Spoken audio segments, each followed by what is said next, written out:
प्रिय जनांनो, येशूच्या नावाने मी तुमचे स्वागत करतो। प्रभू येशू ख्रिस्ताने या दिवशी तुमच्यासाठी एक विशेष वचन ठेवले आहे।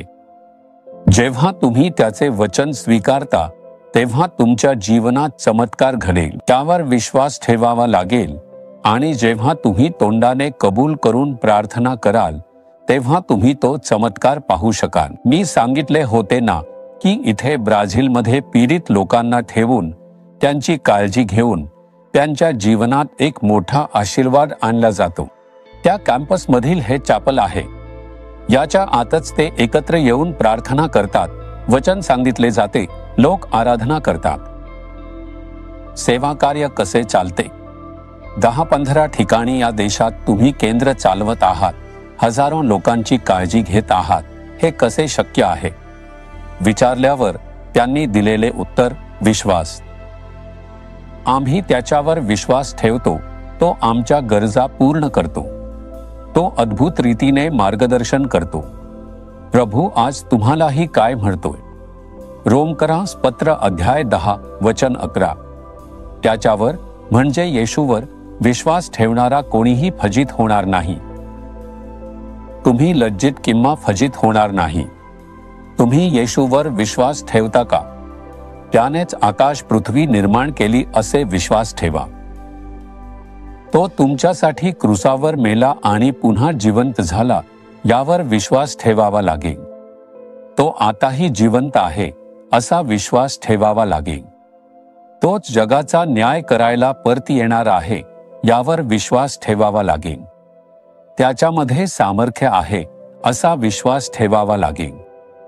आरोग्य मागितले तर आरोग्य देईल, मुक्ती मागितली तर मुक्ती देईल, आशीर्वाद मागितला तर तो आशीर्वाद देईल। मुलांच्या बाबतीत प्रार्थना करत असाल तर चमत्कार घडेल, कमीपणा भरून काढला जाईल।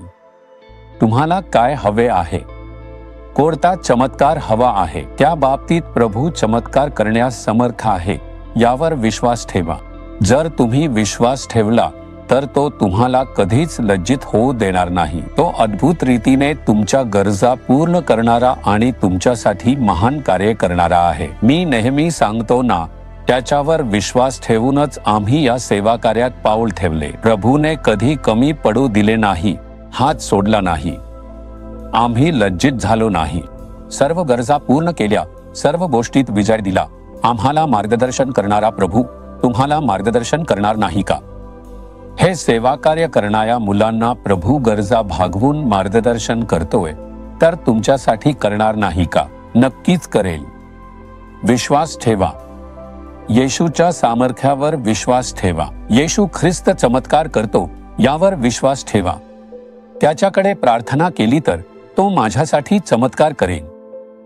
तुम्ही विश्वास ठेवला तर लज्जित होणार नाही। तुम्ही ज्या गोष्टीकरिता प्रार्थना कराल त्यात निश्चितपणे चमत्कार घडेल। माझ्यासोबत विश्वास ठेवून प्रार्थना कराल का? मी तुमच्यासोबत विश्वास ठेवून तुमच्यासाठी प्रार्थना करतो। आज तुम्हाला कोणता चमत्कार हवा आहे? आरोग्य हवे का? मुक्ती की आशीर्वाद? चांगुलपणा? मार्ग उघडला जावा का? ती गोष्ट ती कोणती आहे हे आठवून हृदयावर हात ठेवा आणि म्हणा, येशू मी विश्वास ठेवतो। या गोष्टीत आज माझ्यासाठी एक चमत्कार घडला पाहिजे। मी लज्जित होणार नाही असे तुम्ही तोंड उघडून म्हणा। पित्या, हा मुलगा ही मुलगी तुझ्यावर विश्वास ठेवते आहे। मी लज्जित होणार नाही असे विश्वासाने म्हणाले आहे। त्याचा आदर करण्यासाठी आजच त्यांच्यासाठी चमत्कार कर। आजच आरोग्य द्या, मुक्ती द्या, आशीर्वाद द्या, अडथळे दूर करा, कार्य यशस्वी करा। आज या लेकरांसाठी नक्कीच एक चमत्कार घडला पाहिजे।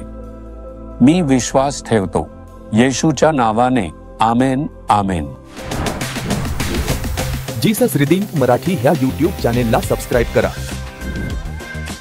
सबस्क्राइब बटनावर क्लिक करा आणि बेल चिन्हावरही क्लिक करा।